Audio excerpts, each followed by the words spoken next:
एक गांव में एक सेठ और सेठानी रहते थे। वे बहुत अमीर थे, लेकिन बहुत कंजूस भी थे। फिर एक दिन सेठ को किसी काम से दूसरे गांव जाना पड़ता है। उनके घर में एक नौकरानी भी थी। सेठ के जाते ही सेठानी उस नौकरानी पे जुल्म ढाना शुरू कर देती है। वह नौकरानी दिन भर घर का काम करती, लेकिन सेठानी को कभी भी उस पर दया नहीं आती थी और वह हमेशा उसे डांटती रहती थी। वहीं दूसरी तरफ गांव में एक कुआं था। बहुत समय पहले एक औरत ने उस कुएं में गिरकर अपनी जान दे दी। तब से उस कुएं से अजीब अजीब सी आवाजें आने लगी थी। कोई भी उस कुएं के पास जाने की हिम्मत नहीं करता था। फिर एक दिन रोज की तरह विमला घर का काम कर रही होती है। ए विमला, आज तो दोपहर हो गई और अब तक तेरा काम खत्म क्यों नहीं हुआ? लगता है महारानी आज देर से सोकर उठी है। क्यों री, तेरा काम खत्म क्यों नहीं हुआ अब तक? नहीं मालकिन, ऐसा नहीं है। आज मेरी तबीयत कुछ ठीक नहीं है, इसलिए आज सुबह उठने में थोड़ी देर हो गई। मैं कल से जल्दी उठ जाऊंगी। आज हमारे घर कुछ मेहमानों ने आना है और घर में थोड़ा सा ही पानी बचा है। तू नदी से थोड़ा पानी भर कर ले आ। लेकिन मालकिन, अब तो शाम होने वाली है और नदी तो गांव से दूर है। मुझे लौटने में रात हो जाएगी। अगर आप कहें तो मैं कल सुबह सुबह पानी भर कर ले आऊं? नहीं, तेरा दिमाग खराब तो नहीं हो गया? तूने सुना नहीं कि मेहमानों ने आ जाना है, तो पानी की जरूरत भी तो आज ही होगी ना। मुझे नहीं पता, कहीं से भी 2 घड़े भरकर पानी लेकर आ। फिर विमला उदास परेशान मन से 2 घड़े अपने सर पर रखकर पानी भरने चल देती है। थोड़ी दूर चलने पर वह उसी चुड़ैल के कुएं के पास से गुजरती है। अरे, ये तो शाम हो गई। मुझे नदी से लौटने में जरूर रात हो जाएगी। क्यों ना इसी कुएं से पानी भर लूं? नहीं, गांव वाले तो कहते हैं कि ये भूतिया कुआं है। इस कुएं के अंदर चुड़ैल रहती है। अब क्या करूं? अगर नदी से पानी भरने जाऊंगी तो लौटते वक्त अंधेरा हो जाएगा। नहीं, इसी कुएं से भर लेती हूँ। फिर वह उस कुएं के पास पानी भरने पहुंच जाती है। जैसे ही वह उसमें झांक कर देखती है, उसे उस कुएं में से अजीब अजीब सी आवाजें आने लगती हैं। कोई है? मेरी मदद करो, मैं इस कुएं में गिरी हुई हूँ। कोई मेरी जान बचाओ, मेरी मदद करो। अरे, ये कौन है? ये तो कोई लड़की की आवाज है। लगता है इसे मेरी मदद की जरूरत है। तुम कौन हो? तुम इस कुएं में कैसे गिर गई? क्या तुम मुझे सुन सकती हो? फिर जैसे ही विमला कुएं में झांक कर देखती है, तभी वह कुएं की चुड़ैल उसे कुएं के अंदर खींच लेती है। बचाओ, कोई है? कोई मेरी जान बचाओ। हे भगवान, मेरी मदद करो। तभी विमला के सामने एक चुड़ैल आकर खड़ी हो जाती है। विमला बहुत डर जाती है। आज बहुत सालों के बाद कोई इस कुएं की तरफ आया है। मैं कब से इसी कुएं में इंतजार कर रही थी। आज जाकर मेरा इंतजार खत्म हुआ। मुझे छोड़ दो, मुझे जाने दो। गांव वाले सही कहते थे, इस कुएं में चुड़ैल का वास है। तभी वह चुड़ैल विमला के शरीर में घुस जाती है और फिर वह चुड़ैल कुएं से बाहर निकल आती है। फिर वह दोनों खाली मटकों को अपने सर पर रखकर वापस अपने घर की ओर चल देती है और थोड़ी देर में घर पहुंच जाती है। घर पर मेहमान आ चुके होते हैं। ए विमला, जल्दी जाके सारा पानी रसोई घर में रख दे और जल्दी से हम सब के लिए भोजन तैयार कर दे। मेरे भाई को पनीर की सब्जी बहुत पसंद है। चल निकल यहाँ से। तेरी इतनी हिम्मत, मुझे हुक्म देती है? ले, खुद ही भर के पानी ले आ इसमें। इतना बोलकर वह दोनों घड़ों को जमीन पर पटक देती है। अरे दैया रे, इसकी हिम्मत तो देखो। भाभी, आपने अपनी नौकरानी को बहुत सर चढ़ा रखा है। इसकी हिम्मत तो देखो। इतना गुस्सा, इसने तो दोनों घड़े ही तोड़ दिए। ए विमला, ये तूने सही नहीं किया। तूने मेरे मेहमानों के सामने मेरी बेइज्जती करके अच्छा नहीं किया। तुझे इसकी सजा जरूर मिलेगी। जल्दी से ये टूटे हुए घड़े समेट और जाकर खाना बना। अच्छा, तो अब तू मुझे हुक्म देगी? तेरी इतनी हिम्मत? मैं बहुत थक गई हूँ। चल, जाकर मेरे लिए एक गिलास खून भर कर लेकर आ। भाभी, ये तो खून मांग रही है। आपकी नौकरानी खून भी पीती है? अरे तुम दोनों रुको, इसे मैं सीधा करता हूँ। ए नौकरानी कहीं की, लगता है तू ऐसे नहीं मानेगी। तभी बबलू चुड़ैल के बाल पकड़ लेता है और जोर जोर से उन्हें खींचने लगता है। क्यों? अब बोल। अभी तो बहुत बोल रही थी, अब तेरी बोलती कैसे बंद हो गई? तभी चुड़ैल उसके हाथ पर जोर से काट लेती है। अरे मर गए रे, ये भूखी तो मेरा हाथ ही चबा गई। हाय मेरा हाथ। अरे रेखा, ये देखो इस नौकरानी ने मेरा क्या हाल कर दिया। हाय, बहुत दर्द हो रहा है। तेरी इतनी हिम्मत, तूने मेरे भाई का ही हाथ काट खाया? रुक, तुझे अभी बताती हूँ। फिर सेठानी विमला को सबक सिखाने के लिए आगे बढ़ती है। तभी विमला उसके बाल पकड़ लेती है। क्यूरी मोटी, तू मुझे सबक सिखाएगी? अब बोल, अब तेरी जुबान बंद कैसे हो गई? हे भगवान, इस विमला को आज ये क्या हो गया? ये तो किसी से भी नहीं डर रही। ए विमला, मेरे बाल छोड़ दे, नहीं तो अच्छा नहीं होगा। बबलू, बबलू, मुझे इससे बचाओ, मेरी मदद करो। फिर जैसे तैसे वह तीनों अपनी जान बचाकर वहाँ से भाग जाते हैं।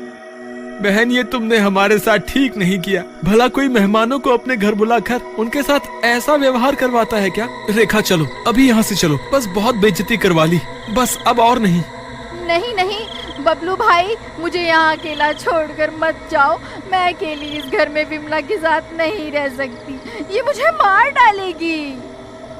तुम आज रात यहीं मेरे घर रुक जाओ, कल सुबह अपने घर चले जाना। ठीक है, लेकिन ध्यान रहे, मैं और अपनी बेइज्जती नहीं सहने वाला।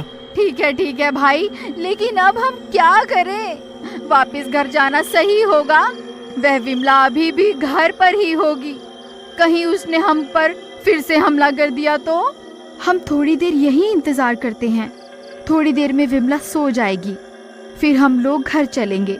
फिर थोड़ी देर इंतजार करने के बाद वह लोग फिर से वापस अपने घर की ओर चल देते हैं। अजी जरा झांक कर तो देखिए, विमला है या सोने चली गई? फिर बबलू झांक कर देखता है।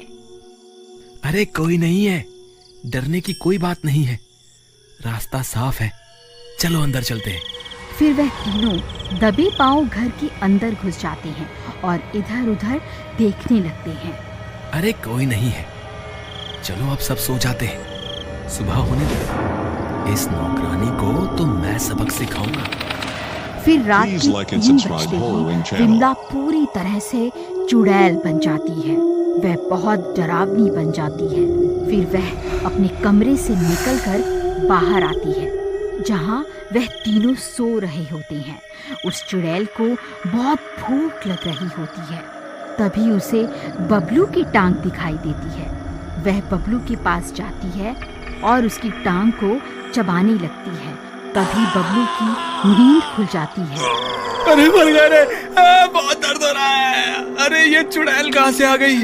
अरे रेखा जल्दी उठो, देखो ये चुड़ैल तो मेरी टांग ही चबा गई। अरे मर गए रे, आज हम ये कहाँ फंस गए? तभी रेखा और सेठानी की नींद खुल जाती है। उस चुड़ैल को अपने सामने देखकर उनकी आंखें फटी की फटी रह जाती हैं। उन्हें कुछ समझ नहीं आता कि अब क्या करें। अजी, ये तो वह नौकरानी विमला ही है। ये तो चुड़ैल बन गई। हम तो अच्छे भले अपने घर जा रहे थे, इस सेठानी की वजह से हम भी इसके साथ यहाँ फंस गए। अजी कुछ कीजिए ना। अरे मैं क्या करूं भगवान, ये तो हाथ धोकर मेरे पीछे ही पड़ गई है। पहले मेरा हाथ चबा डाला, अब मेरी टांग खा गई है। हाय बहुत दर्द हो रहा है, हाय मैं मर गया। मैं बहुत सालों से भूखी हूँ।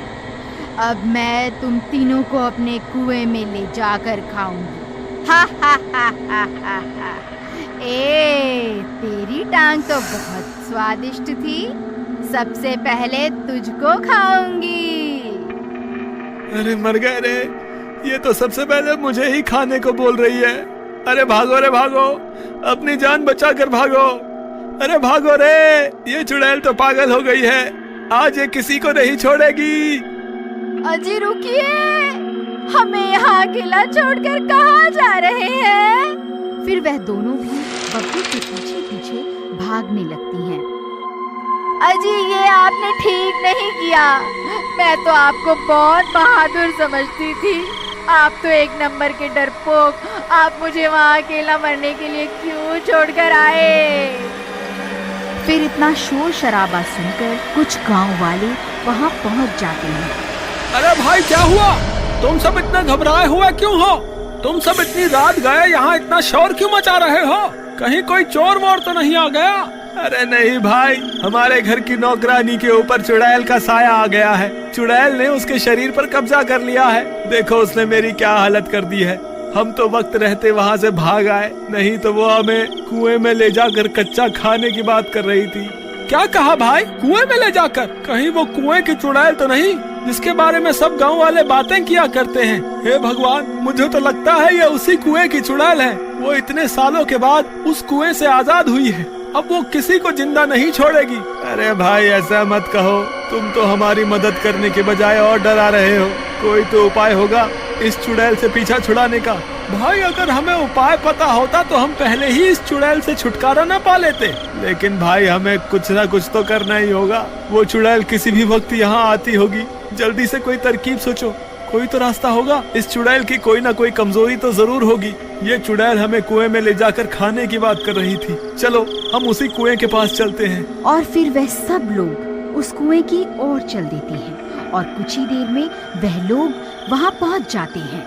अजी मुझे तो लगता है हमने यहाँ आकर बहुत बड़ी गलती कर दी। ये कुआं तो उस चुड़ैल का घर है, वह यहाँ जरूर आएगी।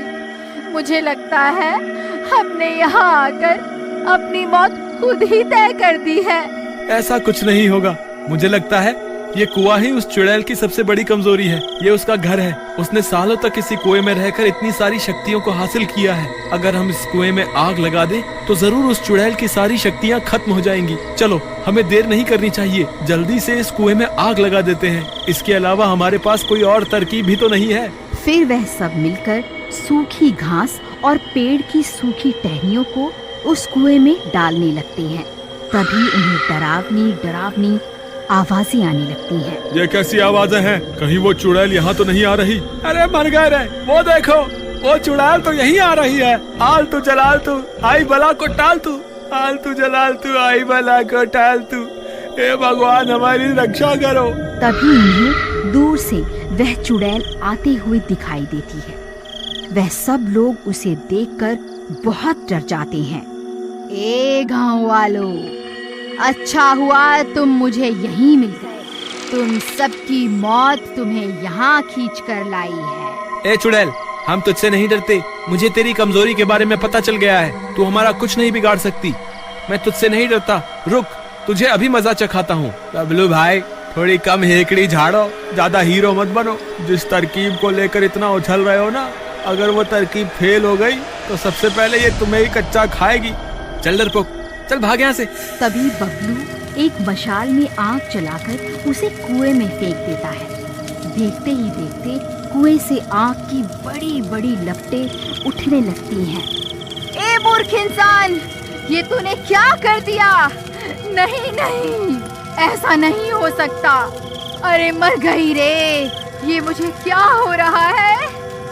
फिर देखते ही देखते वह चुड़ैल भी जलने लगती है और कुछ ही देर में जलकर राख हो जाती है और विमला उस चुड़ैल के चंगुल से आजाद हो जाती है। विमला, तुम वापस आ गई?